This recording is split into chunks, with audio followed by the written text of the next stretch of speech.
Hey everybody, how are you doing? I hope you're all doing well. It's Monday, but that means that we can start again in our studios.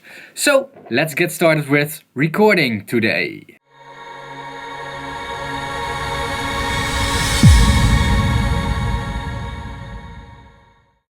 And for recording there are two things important. The first one is transport and how transport works. And the second one are the channels and how the channels work in terms of recording. So we got a transport built into our edit window. You can enable it by right clicking if you haven't seen it. There's also a transport window in Pro Tools, this one. And let's just focus on this transport window. We've got a few buttons that speak for themselves, like play, stop, forward, backward, return to zero, or well, how do they call this? Go to end, of course, go to end. So return to zero, go to end. We also have our record arm button. We need to press record and then press play to record something. We also have this button here. And this one is for external synchronization.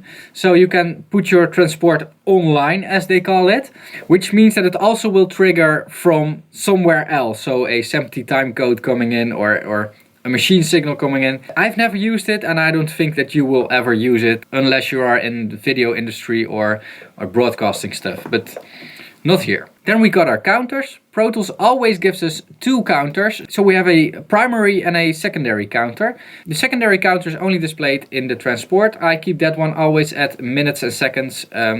So I know how long something is, how long something takes. And the first one always on bars and beats. But you can also put it on timecode or even samples. So it will count the amount of samples that have been elapsed since you've started the record. There's also an output meter over here, which shows us our main output level. It's a new feature in Pro Tools 12.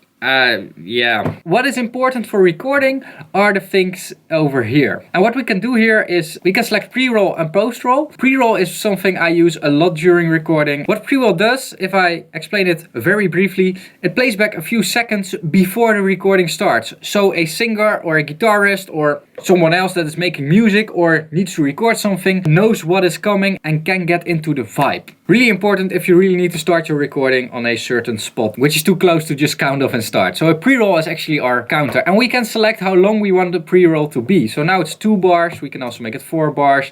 We can even make it 16 bars. And you can also see this if we put a playhead over here. You can see a yellow flag, which is our pre-roll. We can also drag it, of course, wherever we want to have it. Again, if you want to have seconds over here, you need to change your primary counter to minutes and seconds. And then you can also set a few seconds as pre-roll. Post-roll is the same, but after the recording. I never use post-roll because as soon as something is recorded, then why bother continue playing? We got the recording, right? Then there's another new feature in Pro Tools, and that is fade in. And I really want to have this feature demolished, because what it does is it simply fades in every time you play back. So I've got it set to 4 seconds right now, and if I press play,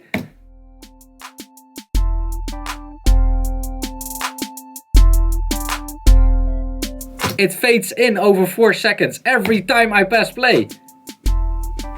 Very annoying. So I don't even want to have the feature in here because you can accidentally click it or enable it. If you can throw it away, throw it away. Then next to it are our start, end and length times. And this is for when recording a selection. So when the start and end times are the same and the length is 0, then we have what's called an open-ended recording. If a recording is open-ended, then it will go on forever until your disk is full or something. If we make a selection, however, it will only record that selection, and that's what our start and end times over here are for. So we can select it over here, but we can also make a selection in Pro Tools. So then on the channel there are also some things that might need some understanding. We got our record arm button, which means that this channel is now ready to record. It's not more difficult than that. However, we also have a green I, and the I stands for input. So when I is off, our input monitoring is automatically. So there is an automatic algorithm that determines if you need input monitoring or not. So the only times when you hear the input of the track and not what is on the channel, when you're stopped, so the playback isn't running, then you can hear the input, and when you are recording. If you have a pre-roll going, then this is playback, and playback plays back the audio on the channel.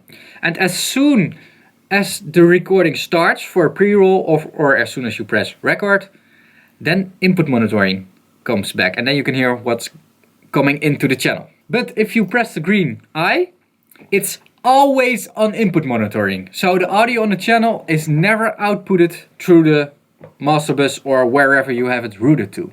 And this is a bit difficult to understand in the beginning, but as soon as you get it, it's like the best way you can implement input monitoring, and there aren't that many DAWs that have it made this good.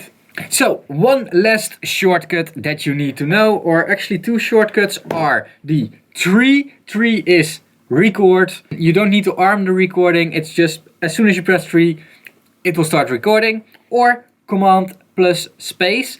But that doesn't work that good on a Mac because a Mac has got Spotlight coupled to command and space. So I always use tree. But if you don't have a numpad, disable Spotlight and use command space. It's really simple. Alright, and that's all I wanted to say about recording and transporting in Pro Tools. If you liked it, let me know with a thumbs up. If you didn't like it, then you know what to do. Leave comments, something good, something bad. I don't care. What I do care about are comments with ideas for new videos, so leave them below. Check out my Patreon campaign over here. Would mean a lot if you do, because all the patrons are sponsoring this type of videos. Also, I will link one of my other videos over here. Thanks a lot for watching this video, and I will see you guys again tomorrow. Bye bye.